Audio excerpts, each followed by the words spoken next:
Hello, my name's Maggie Tuttle. I'm the founder of Children Screaming to be Heard, the Silent Witnesses. I wanted the snow in this documentary because all children love to play in the snow, love to be running around. It's great fun for them. And a lot of our children in care will never get the chance to have that freedom just to play out. Make the snowmen, play snowballs, do all the wonderful things that children should be doing. And yet, as the government say, in the best interest of a child. My name is Maggie Tuttle. I am the founder of a registered charity, Children Screaming to be Heard, the Silent Witnesses. Since the day of registration, the charity has become the voice for the silent witnesses. Children in a care system that states in the best interest of a child. I personally dispute that. It is in the best interest of a child, no. It is in the best interest for money and jobs. The children of the UK have become a multi-billion-pound industry. And for the past 2 years, the charity has been researching into what governments say in a child's best interest. In some respects, this is very true. There are so many children who need the support of the Children's Social Services. At the same time, we have thousands, and I mean thousands of children, taken into care on false allegations. Maggie, what would you like to say about safe houses? Can you tell the audience a bit more about safe houses and how they're going to operate? What's your vision for safe houses? I will tell you why we need safe houses. England, Scotland or Wales does not have one safe house for one child of the 100,000 children running away from abuse. Where did you get that figure from? Governments. Government figures, okay. 100,000 children running away, nowhere to go. And we have actually been out on the streets filming kids who have run away from the system, living in the streets. Now, I have been told by the police that we can have a child come into the police station who's run away from abuse, can sit in the police station for up to 7 hours. Social workers will come and pick them up and take them back to where they've run away from, to the abuse. With one policeman saying, do you know what, Maggie, he said, a kid can leave the police station and by the time we say, we get to that house, that kid is back and ran away again. And the police have agreed with me that the safe houses has got to be the best idea for the 21st century. So you have lots of hostels and centres for the homeless people, but they're not allowed to take children under the age of 18. Some may take a 16-year-old in. The youngest child I've been told about is 7 years of age on the streets. What, who's run away from home? Yep, on the streets, 7 years of age. But there are children younger, I know that. So how do you envisage these safe houses being paid for? Well, if you let me finish, I'll tell you. Right. The safe houses, so coming back to the safe houses, we need to raise the funds to buy the first safe house in Essex. Goldwyn's, the accountants, have set up an account for the charity, and with the safe house, the first one, and we need hundreds set up throughout this country. When you set up a safe house, it will be registered with Ofsted. We will have staff, we will have cars to pick up any child who phones the free line. We will have cars available to pick up any kid from wherever we can and bring them to safety. Most of all, those kids will come into the arms of the people who are going to protect them and give them respect and give them a voice, because no kid in care is listened to. Kafka said, all kids are liars and no kid knows what they want. And that's how Kafka put kids down as.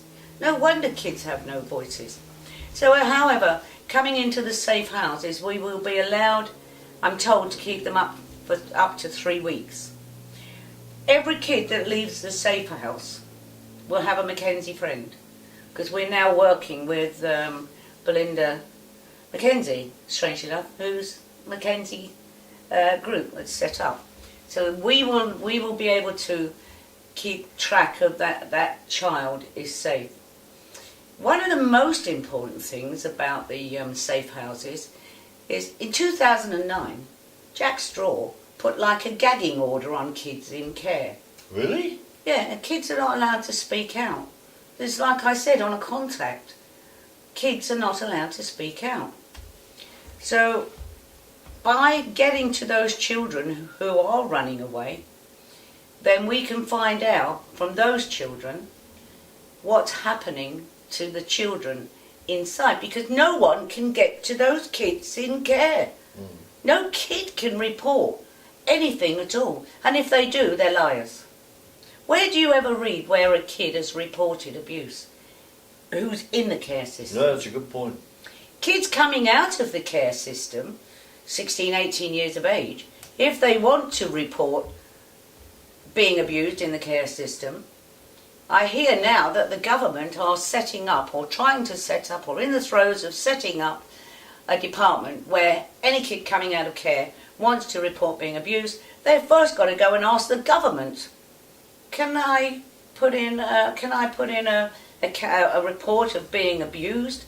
But of course, you know what they're going to say? Oh, it's all out of time. We know how the courts run. So you've got the kids being abused sexually and in whatever way for years and years. Now they're 18, out of the system, and they want to claim for abuse. Out of time. They're liars. What do they know? So kids in care are a multi-billion-pound industry. No one can get to those kids. There are Bernardos, or the NSPCC, who get to some of these children. And there are a lot of children who are, okay, quite happy and got good adoption parents and foster parents. So those are the only ones that we're ever told about. Not we, but the nation. Look how wonderful it is for our children. Look at these wonderful foster agencies. So how will the safe houses work in comparison with the social services? Why would the safe houses be better? By the safe houses, we will work with the social services. We will work with government. We will bring change. We will bring change and give those children voices. Most of all is to give them their human rights. Every kid in this country has a human right. Of course. But they're not. They don't have it. Nothing. You've got something called the Gillett competence rule, which means a kid, if able, at 12 years of age, can stand in a court and say, I want to live with my nan, or I want to live with my dad, or my mum, or whoever.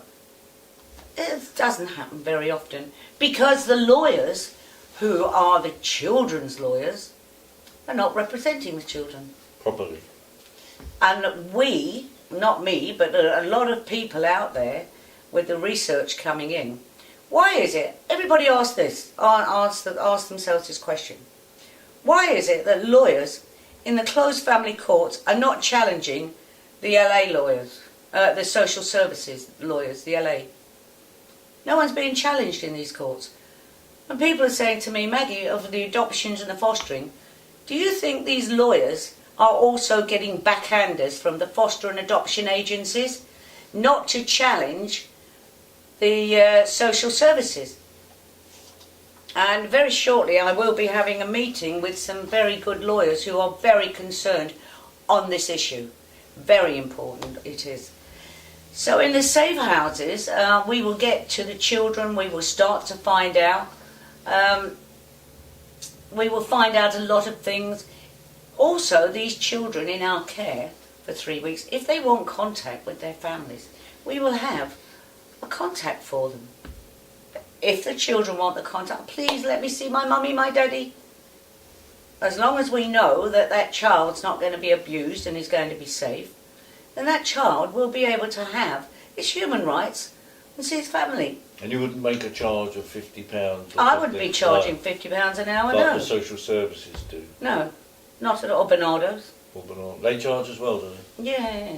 Oh no, they don't charge. They're just making lots of money because of their contact centres and things like that. It's like coming to prisoners. A man in prison has all of his rights. The only right he doesn't have is to walk out of that front door. He can make telephone calls, he can write letters, he can have contact, they can sit freely at a table and talk to their families and whatever. They have all their rights. They can puff fags, do anything they want within that prison. And love their families, write and do whatever. You've even got something now called storybook dads. You know, stories can be written for the kids of prisoners and whatever. You know, these guys have all the rights. What has a kid got?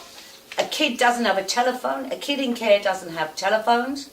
No access to computers. They do have computer access at school, but they couldn't contact their mum or dad on Facebook or wherever.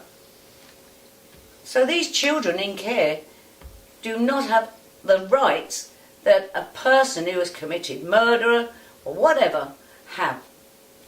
They have nothing, kids in care. You are money, full stop. No rights, no nothing. You've got this whole army around you, all making thousands and thousands. The psychologists and psychiatrists who talk to these children, they're making thousands of pounds. So you're suggesting then that the children in care is a money-making machine, really, and not really designed to look after the children's emotional needs? No. It's a powerful statement. It's a multi-billion pound industry. It's not only in England, it's worldwide as well. Sure, but so that's a powerful statement you're making. Yeah, but everybody says, Maggie, you must be joking. This doesn't happen here in England. What, dear old England? It's so corrupt. What about all the social workers coming over here? Half of them are not even qualified. And I know, travelling the world, that anyone can, for a £5 or a £10 or whatever, buy a diploma for a few pounds. Oh, look, I'm a social worker. So here's a point as well. Would you like a career in fostering? A career. Since when has it been a career in fostering? You can be gay, single, divorced. You can be anything. Anything. All as you need is a spare room. Spare bedroom. So now you've got all these jobs being created because you're taking all these thousands of children on false allegations, emotional abuse, thousands of kids. So what happens? We have all these social workers arriving. I won't name where from where. There's an investigation going on, but I will say that, which is what the charity picked up on. So these social workers come over and they get these jobs. Then they bring their friends over from the EU. Where in the EU can you get a job as a carer, foster carer, £400 to £500 a week? Where? So these social workers bring their friends over, they grill them. This is what you're going to do and this is what you're going to say if you're going to be a foster carer. So it's jobs for the boys. You see the whole point? Yes, of course. But nobody's looking into the whole situation, you see. So have all these social workers coming from abroad been CRB checked, for example? Yeah. A lot of people throughout this country have checked out a lot of social workers, and recently there was 80,000 of them not registered. Really? Yeah. So not even in the system? No, not registered. And some work under assumed names. Oh, it's a whole scandal, these social workers who rule this whole country. I mean, let's go to one little case. There's an elderly couple in their 80s. Oh, Norman Davis and Peggy Ross. Norman Davis and Peggy Ross, what a good memory. And just over a year ago, Norman asked his wife, Peggy, is in the care system, the elderly care system, right? And they wanted to go on a little cruise. Could be their last cruise of their life. They've been married for 60 years or whatever. And the social services said, no, she can't go on a cruise. Amazing. She can't go on a cruise. So the poor old man spent whatever money he had, went to the court and said, could I, Your Honour, please, could my wife and I go on a little cruise? And the judge said yes. Excellent. And that is the power that the social services in this country have. Social services they rule. They're in the schools, the hospitals, the prisons, the kids, the elderly. Every part of our society, you have the social services. And again, I've had the information in, and I've got it's all confirmed. Ofsted have said, Ofsted, after 1 year of a complaint by one person, names I won't give, Ofsted said no one can bring social services to account. Really? And many people know this. It's a fact.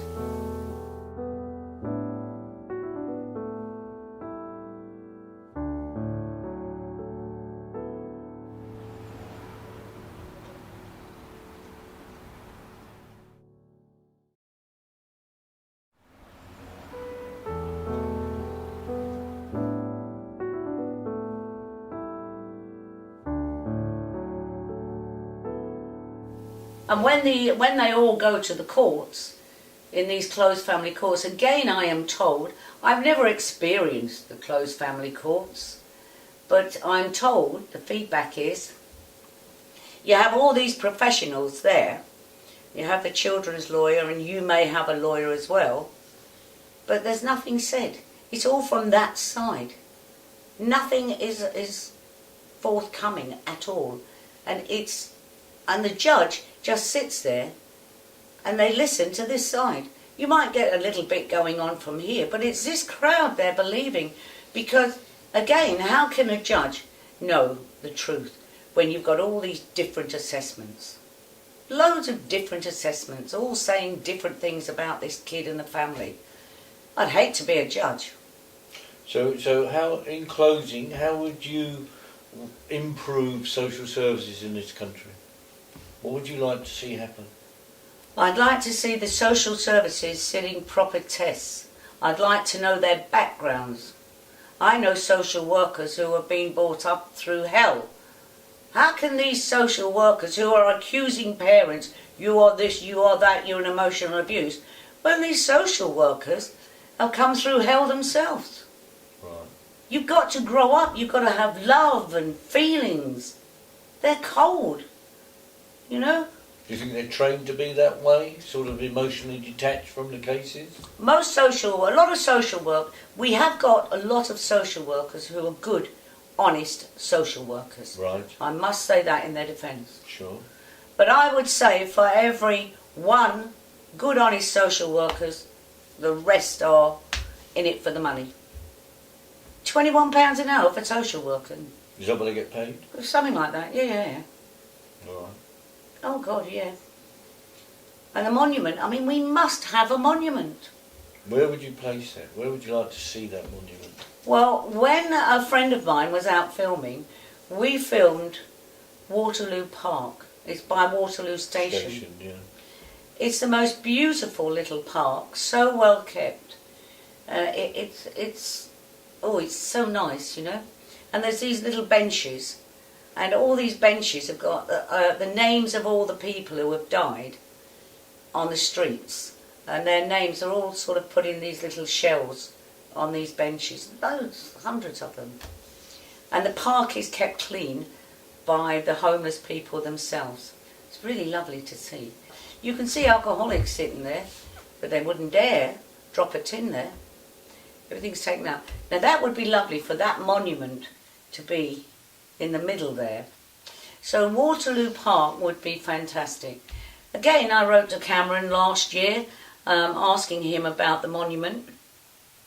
Hasn't even had the decency to reply. The Prime Minister hasn't replied to you? No, nothing. He never does. Really? No. We wrote to the BBC and suggested that they paid for the monument. Right. And that perhaps they would liaise with the Prime Minister for the monument. Nobody comes back at all. It's amazing, because if them in government want to put up a monument of themselves or whatever, one of their mates, up goes a monument. But here, what we have to do, we have to get 100,000 signatures before they'll even look at it in the Houses of Parliament. I asked John Hemming, could I come and speak in the House What, the of MP, Commons? John Hemming? Yeah, John Hemming is wonderful. And I asked John, could I come and speak in the House of Commons, please? Boy, would I have held them there for a day, a week, months. He said, no, Maggie, you've got to be an MP. I said, well, make me your secretary. So no, there's no way we can, I don't know, you know, it's, the nation itself has got to get out there to change what's happening. I will say a foster agency went to the market, I think it was £60 million into November 2011, £60 million. Within 2 weeks, bidding, it went up in 2 weeks to, I think it was £135 million. But it's on Childrenscreaming to be heard. How come it goes from that and doubles for a foster agency, which tells you the amount of money being made in the foster agency? Then we got another foster agency that had a net profit of £54 million in 2011. Bernardo's last year had a turnover of £170 million. A lot of money going into the system. That's what I'm saying. It's a multi-billion pound industry. You've got Slovak. Is it Slovak? The Slovakian people over here, they were getting all their kids taken from them. And so the Slovakian government just came in and got very upset with our government. And in actual fact, I know that in Europe, many of the European countries are not happy with the way children are being stolen and sold here in this country. In actual fact, we've got Florence Bellone, who's a fantastic French journalist. She's won quite a few awards, and she has said and written or did it on the radio, do not take your children to England, they will be stolen and sold. So there's a hell of a lot going on here. Also a big point is that kids in care, a lot of them are being sexually abused. Now, I know that kids from the age of 5 or 6 years of age are taken from care homes or foster carers. They're taken to certain places, and I can't say, and they are drugged up and left there all night to be sexually abused by, and again I can't give names or say who, but they are being abused. Even tonight, they will be abused. Terribly what's happening. And no kid can speak out. If a kid in care or foster care goes to a headmaster and says, I'm being sexually abused, goes back to the social workers. That kid gets moved then. Why do you think that these kids in care are not allowed to say anything on a contact with their families? It's just no human rights, no contact, no love, no nothing. They are just money in a system. And coming back to your question, which I didn't forget, was how can we change the system? We can only change the system by all the people, the nation, coming out as one. Then we can ask that the government change how the social workers get their jobs and how they do their assessments and everything. One important point in this whole issue is that if you go to the police station, everything is recorded. It's all done on record, right? Everything is recorded. What is recorded in a child abuse or a child being taken? There's no recordings done at all. It should be recorded. You've got lots of parents up and down this country with the evidence of a contact. They can say to the courts, look, Your Honour, listen to the evidence. I recorded my 1 hour. I did not say all the things that I'm being, that I'm supposed to have said. It's all on here. Not used. You can't use it. It's not evidence. You cannot use it. So again, the kids have nowhere to turn. But we will have a safe house. We will get that. And we will start letting the children speak out. We will start documenting and collating evidence. So for people watching this video, where could they donate money to support the charity? It goes to It's on the bottom of the charity page. I don't think it's on this one. It goes to Goldwins. Right. Or you can contact the charity, but we don't, as a charity, we don't touch the money. It goes to the... to the accountants. Yeah, the accountants who are Goldwins in Southend, and they very nicely have offered, free of charge, to be the accountant. Well, thank you. You're doing some excellent work, Maggie. Thank you very much indeed. It's not only me, Brian. There's loads, there's thousands of us out there, but the only problem is they're not coming together. Do you know, I said to Fathers for Justice, I wrote to Fathers for Justice, emailed them so many times, tried to telephone, that to help children and to help the cause and whatever, I'll come and climb a roof with you. Never heard a reply. No, nothing, never, ever. And I said, finally I said, in temper, my temper went, and I sent them an email. I said, isn't it amazing? If there's a war, you'll all pick up your guns and you'll bang your drums and you'll march off to war to save what? A country that's stealing your children? You won't go to war to fight for them in the streets, will you? But you'll go to war and fight for a corrupt country. There's no more Great Britain, that's gone. And you'll agree with me on that? Certainly, Maggie. Thank you very much indeed for this interview. Thanks for listening. You're welcome.